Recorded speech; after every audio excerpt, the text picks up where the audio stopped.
Hello, everybody. Eva here. I hope you're all having a fantastic day. I am the owner and founder of My Sleeping Baby and the Sleep Bible program. And as usual, every Tuesday, being Sleep Tip Tuesday, I answer one mom's question in the My Sleeping Baby Facebook community. So today's question has to do with naps and nap training and how to lengthen those naps. So the question is from a mom named Sarah. I'm going to read it out. When sleep training, how long do you attempt to put babies down for a nap before giving up?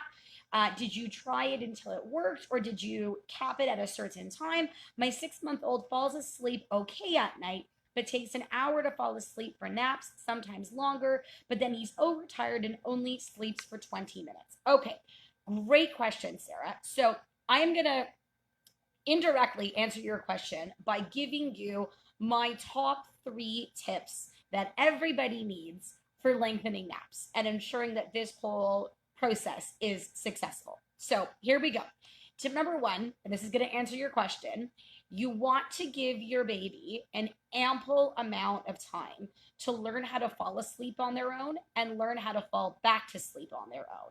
And the reason is because daytime sleep pressure, external sleep pressure, is much weaker during the day than it is at night. So, Sarah, you say that it's easier for your baby to fall asleep at nighttime than it is during the day. That's pretty par for the course, I would say, when you're in the thick of this process. I always like to compare learning how to sleep at night to learning how to swim in the shallow end of the pool, and the naps are like the deep end. It's just harder and it takes a little bit more time to master. So I like to tell people to give the baby a solid hour in the crib in terms of learning how to fall asleep independently, in terms of learning how to fall back to sleep independently.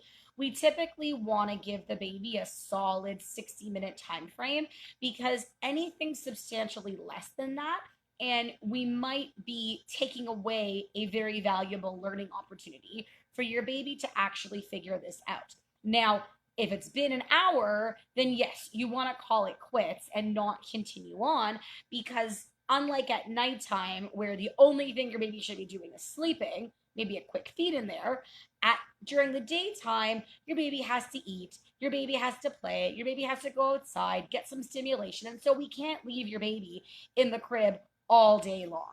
So that's why during the daytime, we need to have certain time constraints, but don't sell your baby short by only giving them a short period of time to fall asleep, because remember, naps are tricky and they do take more time to master.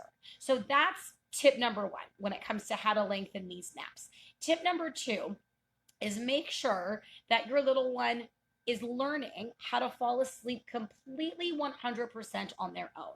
So, a really big common culprit of short naps is when a baby needs assistance to fall asleep, even some assistance to fall asleep, even a little bit of assistance just to get to that sleepy state. And it's not in anyone's best interest if your goal is to be lengthening those naps. And from a sheer sleep science standpoint, the reason why this can giving your baby assistance can be a problem is because how a baby falls asleep initially is what sets the tone for the rest of the sleep. And you see, babies, just like adults, are constantly cycling in and out of deep and light sleep. And so if a baby needs assistance to fall asleep, then there's nothing stopping him from needing assistance to fall back to sleep at the end of that sleep cycle, or maybe halfway through that sleep cycle. So make sure that your baby is doing all of the work falling asleep on his own. And the very last big piece of advice that I will give you with regards to how to lengthen your baby's naps is to make sure that they are being timed properly. I cannot emphasize enough how important it is to make sure that your little one is going down for his or her nap not too early and not too late. Now, a lot of people know that overtiredness is a very common culprit of poor sleep and short naps. And the reason for that is because when we become overtired, our bodies begin producing heightened levels of cortisol, which is a stress hormone.